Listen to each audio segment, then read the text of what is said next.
তাহলে এখন সর্বপ্রথম যিনি মৃদঙ্গের দায়িত্বে আছেন এই কয়দিনই থাকবেন, অর্থাৎ অনুষ্ঠানের অধিবাস হইতে মহন্ত বিদায় পর্যন্ত। আমরা গোবিন্দ দাস টুপি একটু কঠেন বাবা থেকে মহন্ত বিদায় পর্যন্ত আপনাকে গোবিন্দ দাসের দায়িত্ব দিল। কৃপা করে আপনার দায়িত্ব পালন করবেন। নিদায় গৌর প্রেমানন্দে হরে হরে বল, হরে কৃষ্ণ। এখন গোবিন্দ মৃদঙ্গ লয়া, হ্যাঁ গোবিন্দ মৃদঙ্গ লয়া বাজায় দাদা থয়া থয়া করতাল অদ্বৈত জগৎ, মানে মহাপ্রভুর প্রায় 52 বছরের বড় হচ্ছেন অদ্বৈত আচার্য। কয়দিনের? একদিন দুই দিনের না, কিন্তু 52 বছরের বড় অদ্বৈত আচার্য। এখন করতাল বাদক বাবা এদিকে আসো। আমার ছেলে অনেক বয়স হয়ে গেছেন, যেহেতু মহাপ্রভুর দায়িত্ব 52 বছরের বড়, আপনি কৃপা করুণা করে কমিটিবৃন্দ অষ্টকালীন কীর্তনের মহন্ত বিদায় থেকে অধিবাস থেকে মহন্ত বিদায় পর্যন্ত আপনাকে অদ্বৈত আচার্যের দায়িত্ব দেওয়া হলো। কৃপা করে আপনার দায়িত্ব পালন করবেন। নিতাই গৌর প্রেমানন্দে। অধিবাস কীর্তন অনুসারে দেখলেন কি হরিদাস করে গান, আমি কীর্তনী আমি আমারটা নিয়ে নিয়েছি, ঠিক আছে? আমি সবাই কীর্তনী আমি আমারটা নিয়ে নিয়েছি। হরিদাস করে গান শ্রীবাস ধরায় টান। টান মানে বোঝেন? যিনি পিছনে থাকেন, আমার সে যিনি এক স্কেল বেশি গীতে হয় সেটা হচ্ছে শ্রীনিবাস আচার্য। একটু কৃপা করে ওঠেন, একটু উঠলে বেশি ভালো হবে। না না না ঠিক আছে বাবা, আপনি এখন যেহেতু আছেন, আপনাকে এই কমিটি বৃন্দ অষ্টকালীন মহোৎসবে অধিবাস থেকে মহন্ত বিদায় পর্যন্ত আপনাকে শ্রীবাস আচার্যের দায়িত্ব দেওয়া হলো। কৃপা করে আপনার দায়িত্ব পালন করবেন। নিতাই গৌর প্রেমানন্দে হরি হরি বল। কীর্তন অনুসারে বলা হয়েছে, যে বাগায় যে বাবা যায় আমন্ত্রণ করি তাই পৃথক পৃথক জানে জানে, অর্থাৎ পৃথক পৃথক ভাবে নিমন্ত্রণ করতে হয়। তাহলে এনারাই করবে, আমরা সবাই আসবো না নাকি? এমন কি হয়? এটা শাস্ত্র অনুসারে শুধু যাদের দায়িত্ব হলো তারা তো আসবেই, যারা এসেছেন বা যারা আসবেন মনে করেছেন তারা কালকে যারা আসবেন তারা সকলের এই অধিবাস থেকে মহন্ত বিদায় পর্যন্ত এই কমিটি বৃন্দ আপনাদের সকলকেই নিমন্ত্রণ দিলেন। আপনারা কৃপা করে নিমন্ত্রণ গ্রহণ করবেন এবং কাল প্রাতঃকাল হইতে যজ্ঞস্থানে আপনাদের চরণ ধুলি দিয়ে যজ্ঞস্থান প্রত পবিত্র করবেন। নিতাই গৌর প্রেমানন্দে হরি বল। হরে কৃষ্ণ। শুরু করা হোক। আমি দাঁড়ায় থেকে গাবো, বয়স হয়ে গেছে তো।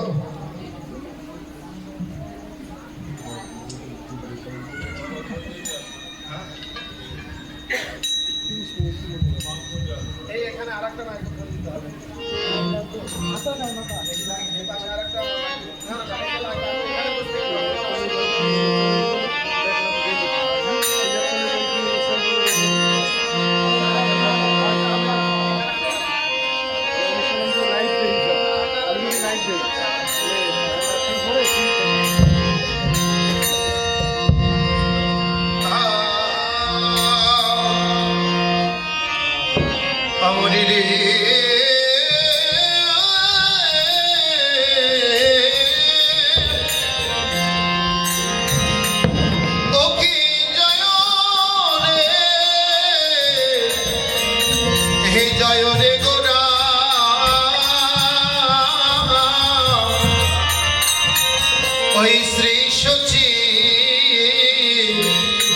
সচিনন্দন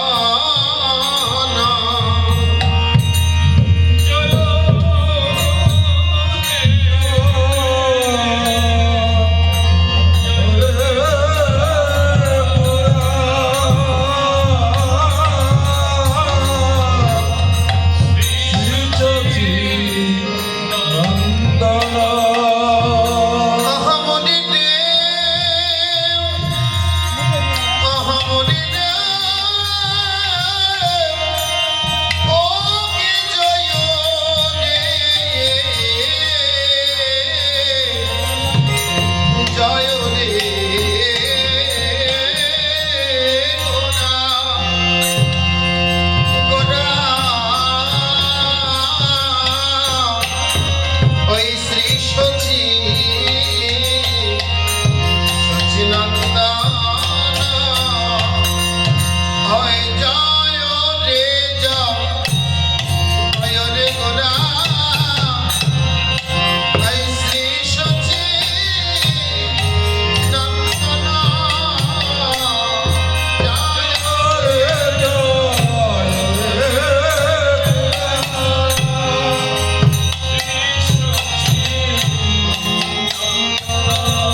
গৌরের কি অপরূপ কান্তি আছে।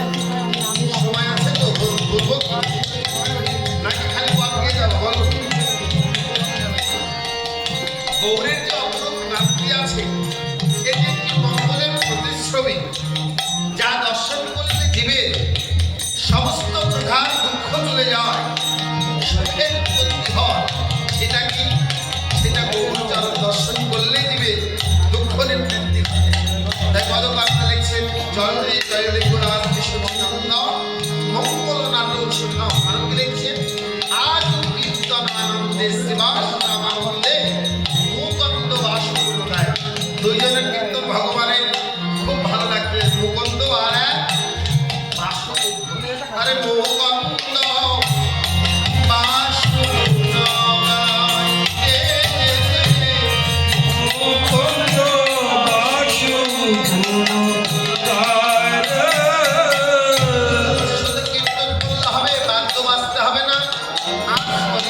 কালে বাদ্য যে কালে বাড়ছে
সচ্চিদানন্দ শিবাশ্রমানন্দ মুকুন্দ বাসুগুণ গায় জাগতি বিদান আনন্দ বাজে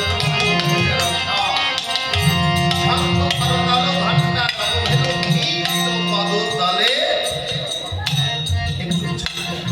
মিলিন পদতলে তাল মানে বোঝেন যাদের তাল নয় তাদের বেতাল বলা হয় এই মানুষটা বেতালা মানুষ অনেক বলেন না যে বেতালা মানুষ এর কোনো তালই নাই এর কোনো জ্ঞানই নাই কেন তাল জানে গায় কেন পৃথিবী যা কিছু দেখুন না কেন যা কিছু হচ্ছে সব কিছু তালের বিনিময়ে চলছে তাই সমস্ত তাল প্রায় সামবেদের 25,000 তালের কথা বলেছেন কত হাজার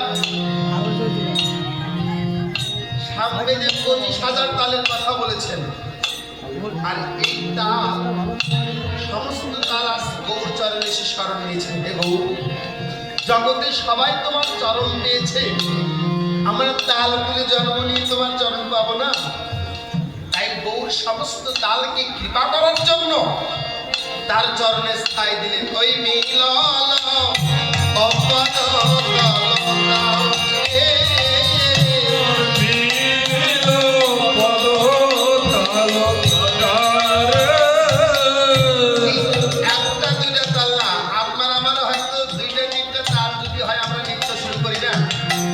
সমস্ত তাল ভগবান দিয়েছেন তার চরণে মহাপ্রভু উদ্দার নৃত্য করছেন আর গৌরকে যেন সুন্দর লাগে দেখে কোনো এক নাগরিক একটা সুন্দর ফুলের মালা গেঁথেছেন গেঁথে গৌরাঙ্গে পরাচ্ছেন আর কেউ গৌরাঙ্গ যাতে না ঘামে এই জন্য চন্দন লেপন করছেন আরে গৌরায় গৌরায়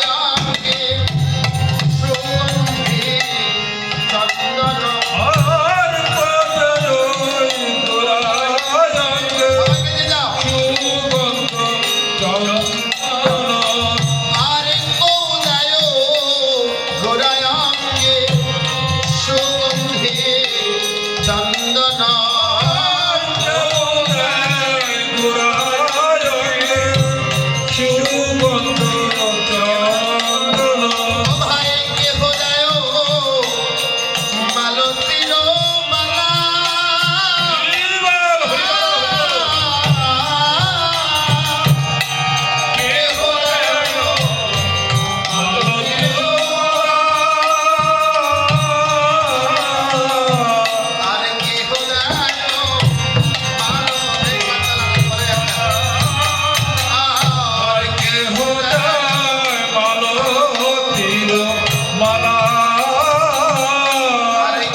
তাই তো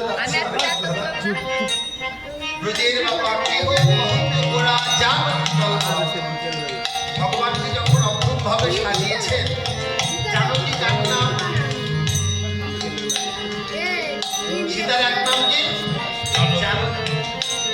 আরে জানকী বল্লভ, তাহলে কে হচ্ছেন জানকী?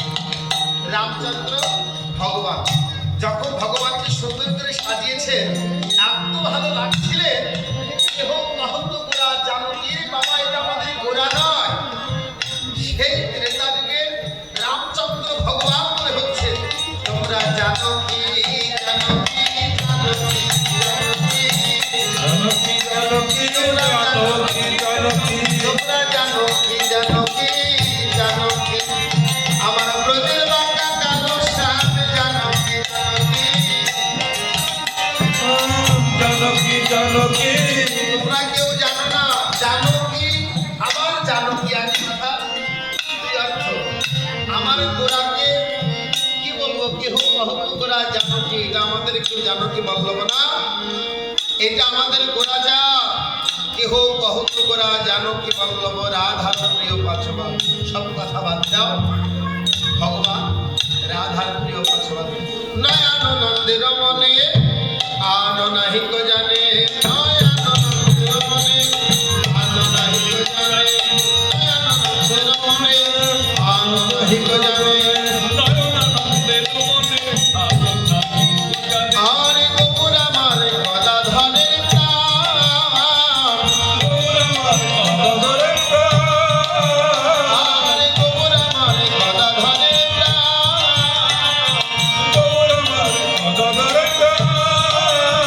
আরে গৌর আমার গদা ধরে প্রাণ রে, গৌর আমার গদা ধরে আরে গৌর আমার গদা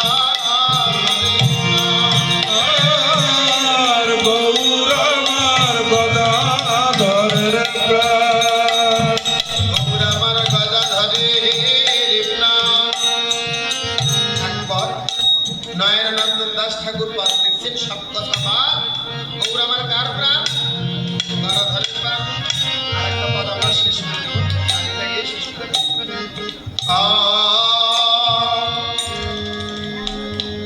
ওই কি আনন্দ নবদ্বীপে শ্রীবাসনা আচার্য গৃহে, আনন্দ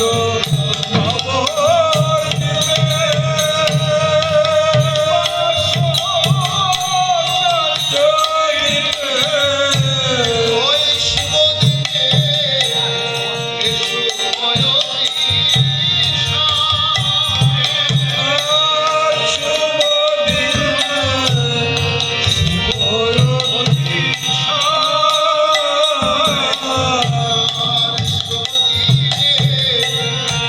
শুভয়তী শয়নে শুভয়তী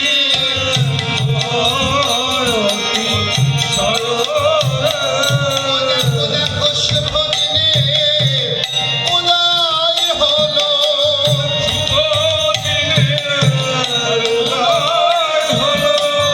ওই না শ্রীবাস হলো মনের মাঝে, শুভদিনে উদয় হলো, এবার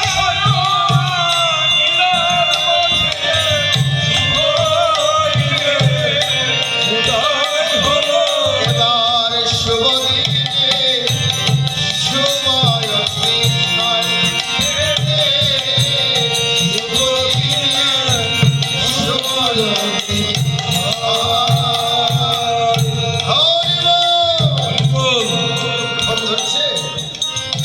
আমার চোখের সামনে আশেপাশে দু একজন ঘুমাচ্ছে, আসছে তো, সারাদিন কাজকর্ম করা হয় তো, আপনারা যেমন ব্যস্ত হয়ে আসছেন।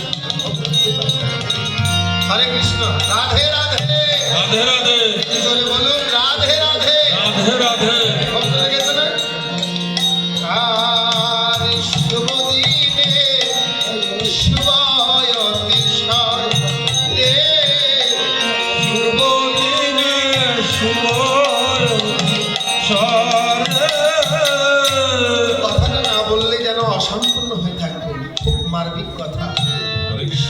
হৃদয় বিদারক কথা শুনুন। আমরা জানি আপনার মহাপ্রভুর অনন্ত কোটি পার্শ্বদ ছিলেন। এই অনন্ত কোটি পার্শ্বদের মধ্যে মহাপ্রভু কিন্তু কারো ঘরে নিত্যই হরিনাম করতে যেতেন না। যার গৃহে মহাপ্রভু নিতই হরিনাম করতেন সেই ব্যক্তিটির নাম হচ্ছেন শ্রীবাস পণ্ডিত। এই শ্রীবাস পণ্ডিতের গৃহে মহাপ্রভু হরিনাম করতে যেতেন। এখন এই শ্রীবাস অঙ্গন ছাড়া কি মহাপ্রভুর হরিনাম করার জায়গা ছিলেন না? ছিল অনেক, কিন্তু সব জায়গায় তো আর ভক্তি নাই রে বাবা। সব কিছুই থাকে কিন্তু ভক্তি থাকে না। কেননা ত্যাগ ছাড়া তো কখনো পাওয়া যায় না। ত্যাগ ছাড়া কি ভগবানকে পাওয়া যায়? আপনারা কি জানেন? একটু শোনেন। বিরহটি এইখানে খুব বিরহ। শ্রীবাস অঙ্গন শ্রীবাসের একমাত্র পুত্র। আপনারা জানেন শ্রীবাসের স্ত্রীর নাম ছিলেন মালিনী দেবী। এই মালিনী দেবী প্রত্যেক দিন মহাপ্রভু হরিনাম করতে আসতেন। এই হরিনাম করতে গেলে প্রত্যেক দিন হরিনাম করতেন। মহাপ্রভু পরীক্ষা করছেন, বললাম না কিছুক্ষণ আগে, যাই ভগবান বিশেষ কৃপা করবে তার কাছ থেকে সব কিছু কেড়ে নেবে। আর মহাপ্রভু এই জন্য একমাত্র পুত্র, নাম কি? শ্রীবাসের পুত্র। হঠাৎ করে রাত্রে বলছেন মহাপ্রভু এসেছেন, হরিনাম করছেন, ভিতর দরজায় বাইরের সাইডের দরজায় হঠাৎ করে রাত্রি অধিক সময় বলছেন, মা ও মা, মা আমার খুব কষ্ট হচ্ছে না, আমার খুব ভালো লাগছে না, খারাপ লাগছে, একটু বাবাকে ডাক দাও না। কেন রে খোকা? মা আমার খুব কষ্ট হচ্ছে, আমার খুব কষ্ট হচ্ছে মা, আমি হয়তো আর বাঁচবো না। ছি খোকা, এ কথা বলতে নাই। কোনো মা কোনো সন্তানের মৃত্যুর কথা শুনতে পারে? বলুন, শুনতে পারে? মুখটা চেপে ধরে বলছে, খোকা ছি, কি বলছিস? না বাবা, আমার খুব কষ্ট লাগছে, একটু মাকে ডাকো না, বাবাকে ডাকো না, মা ডাকো না। খুব ভাবে বলছে। করতে করতে মৃত্যুর কোলে ঢলে পড়লেন। মৃত্যুর কোলে ঢলে পড়লেন পুত্রটি। কোনো মায়ের সামনে যদি কোনো সন্তান দেহ রাখে, সে মাকে ঠিক থাকতে পারে? বলুন, হাও হাও করে খাচ্ছে। হঠাৎ করে গোঙানি যে শব্দটি, এটা মহাপ্রভুর কানে পৌঁছে গিয়েছে। শ্রীবাস, ও শ্রীবাস, কি হয়েছে তোমার ঘরে? নারী কণ্ঠের প্রতিধ্বনি, গোঙানো কান্নার শুনছি, প্রতিধ্বনি শুনতে পাচ্ছি। শ্রীবাস ছোট্ট ছোট্ট ঘর থেকে বের হয়ে গেছেন। এসে যে দেখি সন্তানের ঘরের ভিতরে নিদার দেহ পড়ে আছে, সাদা কাপড়ে ঢাকা, বুকে নিয়ে মা হাও হাও করে কাঁদছে।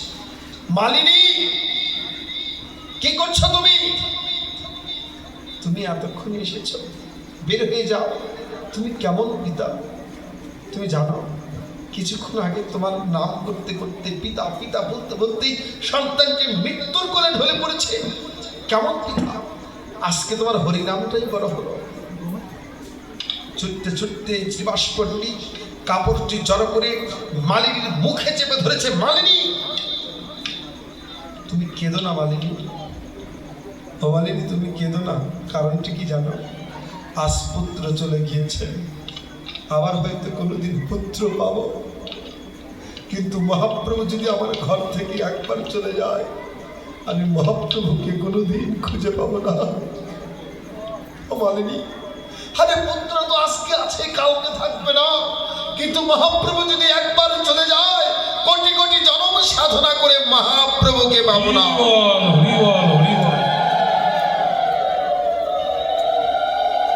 মালিনীর মুখের ভিতরে কাপড়টা গুঁজে দিয়েছেন, গুঙিয়ে গুঙিয়ে কাঁপছে। সন্তানের মৃতদেহটা বুকের মধ্যে জড়িয়ে ধরে একটি মা গুঁইয়ে গুঁইয়ে ঘরের কোনায় বসে থেকে কাঁপছেন। শ্রীবাস পণ্ডিত মহাপ্রভুর কাছে গিয়েছেন, মহাপ্রভু জানেন অন্তর্যামী। শ্রীবাস, ও শ্রীবাস, তুমি কাঁদবে না? তোমার না আজকে দুর্দিন। ছি ছি ছি, প্রভু কি বলছেন? মেঘাচ্ছন্ন দিন কভু কো নহে দুর্দিন, কৃষ্ণ কথাহি জীবের সেই তো মহাদুর্দিন। প্রভু, গগনে ঘন ঘটিত ভাবে মেঘ উৎপত্তি হয়েছে, পুত্র মারা গিয়েছেন, স্ত্রী মারা গিয়েছেন, এটা জীবনের দুর্দিন নয়। দুর্দিন হচ্ছেন সেই দিন আমার মুখ থাকতে কৃষ্ণ কথা বলতে পারলাম না, হাত থাকতে গোবিন্দের সেবা দিতে পারলাম না, চোখ থাকতে ভগবানের অপরূপ মাধুরী দেখতে পারলাম না, হাত থাকতে ভগবানের চরণ সেবা করতে পারলাম না, পা থাকতে ভগবানের মন্দিরে যেতে পারলাম না। আমার জীবনের শ্রেষ্ঠ দুর্দিন হচ্ছেন সেই দিন। অজরিবাস, তুমি কাঁদবে না? তোমার ঘরে না আজকে অমঙ্গল হয়েছে। প্রভু, তুমি কি বলছো? কি বলছো প্রভু? তোমার মতন মঙ্গল যার ঘরে, তার ঘরে কি কখনো অমঙ্গল ঘটতে পারে? তুমি মঙ্গলময় ভগবান যে ঘরে বসে আছো, তার গৃহে কি কখনো অমঙ্গল ঘটতে পারে? মহাপ্রভু বুকে জড়িয়ে ধরে শ্রীবাসকে বলেছিলেন, শ্রীবাস, পৃথিবীতে আমি অনেক ভক্ত দেখেছি, কিন্তু তোমার মতন এত ত্যাগ বৈরাগ্যের ভক্ত কাউকে দেখিনি, যার নিজের মৃত পুত্রকে ছেড়ে ভগবানের কৃষ্ণ নাম প্রেমে মেতে উঠেছে। এমন ভক্ত কোথায় পাবো? আমি তোমাকে আশীর্বাদ করছি, স্বর্গের বৈকুণ্ঠের লক্ষ্যে যদি কোনোদিন ভক্তের দ্বারে দ্বারে ভিক্ষা করে খায়, কিন্তু তোমার ঘরে কখনো কোনোদিন অভাব হবে না। হরে কৃষ্ণ। এই হচ্ছেন শ্রীবাস পণ্ডিত, যার ঘরে মহাপ্রভু নিত্যই নিত্যই হরিনাম করতেন, যার গৃহ ছাড়া মহাপ্রভু হরিনাম করতেন না। তাই আজকের এই অঙ্গনটা কি? এই যে আমরা কুণ্ডপাড়া কালী মন্দির প্রাঙ্গণে এসেছি, এটা কি আর সেই কুণ্ডপাড়া আছে? এটা কি ধাম? নবদ্বীপ ধাম, শ্রীবাস অঙ্গন এবং শ্রীধাম বৃন্দাবন ধাম। আমরা কোথায় বসে আছি? কোথায় বসে আছি? বৃন্দাবন ধামে। সমস্যা, আপনারা দুপুরে প্রসাদ খান, খাওয়া হয়নি, কনফের স্বর নেই, সেবা সঙ্গী নাই। আমরা কোথায় বসে আছি? শ্রীধাম নবদ্বীপ শ্রীবাস অঙ্গনে। আজ কীর্তন হয় আনন্দ, ওই শ্রীবাস ওই রামানন্দ।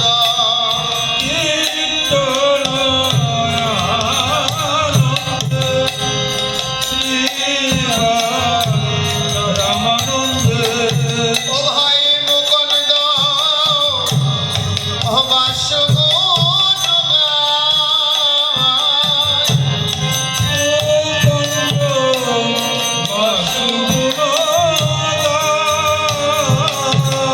হরে গৌরাঙ্গীরা আনন্দ নিত্যানন্দে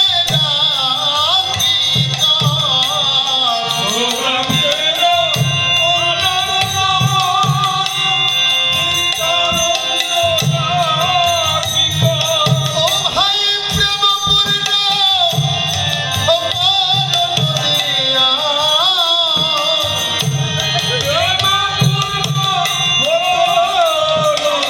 দিয়া ও ভাই প্রেমপূর্ণ করুণ দিয়া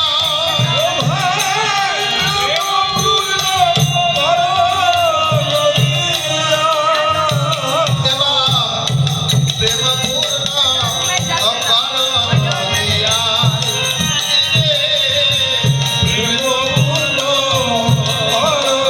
দিয়া প্রেম কেন দরকার? সব কিছু দরকার। মহাপ্রভু আর কিছু অর্জন করতে পারেনি, প্রেম অর্জন করছে বলছে। কেননা প্রেম ছাড়া ভগবানকে পাওয়া যায় না।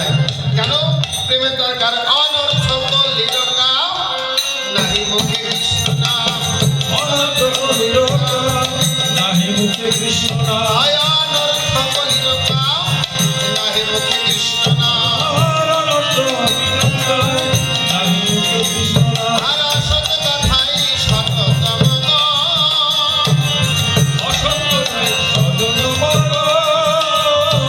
আর ভক্তি গন্ধ নাহি পাই কেবল সুর পাই আর ভক্তি গন্ধ নাহি পাই কেবল সুর পাই আর হরি নাম না করে গ্রহ হরি নাম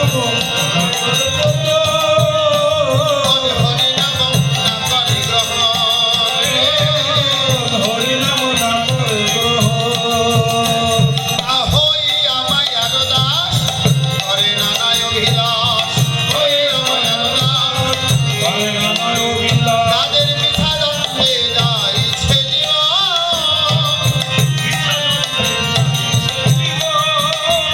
তাই ধানিতে যাব আনহ মহন্ত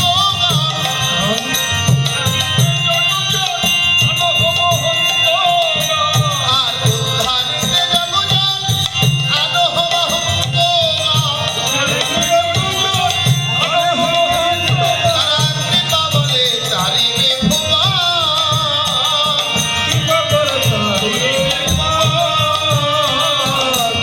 তাই এই কলিঘট দিনকে যদি উদ্ধার করতে যাই মহন্ত আনতে হবে কাকে আনতে বলেছে মহন্ত মানে বোঝেন মহন্ত শব্দের অর্থ মহযোগিনী অঙ্ক যার সমস্ত প্রকার মহ চলে গিয়েছেন এই যে আমি আসনে বসে আছি আমি মহন্ত এনে যদি মনে ভাবেন না বিশাল ভুল করবেন কিন্তু আমি আগে বলে দিচ্ছি আমাকে মহন্ত কেননা মহ শব্দের যাদের প্রকৃত বাক্যে সমস্ত প্রকার মহত্যাগ হয়েছে কিন্তু আমাকে তো টাকা দিলেই হাত পেতে দিই আমি কথাটা বুঝতে পেরেছেন টাকা দিলে হাত পেতে নিয়ে আমার চেয়ে আপনারা মহন্ত বেশি কেননা আমি একটি টাকার লোভে এসেছি কিন্তু আপনাদের কোনো স্বার্থ নাই বিনা স্বার্থে কেন ভগবানের নাম স্মরণ করতে এসেছেন আপনারা সকলেই মহন্ত তাই আপনারাই জগৎ উদ্ধার করতে পারবেন উদ্ধারিতে জগৎ আনহ মহন্ত তারা কৃপা বলে তারিবে ভুবন কৃপা বলে তাই নিত্যানন্দ পত্র লয়া ভূপন্দে সবিল গিয়া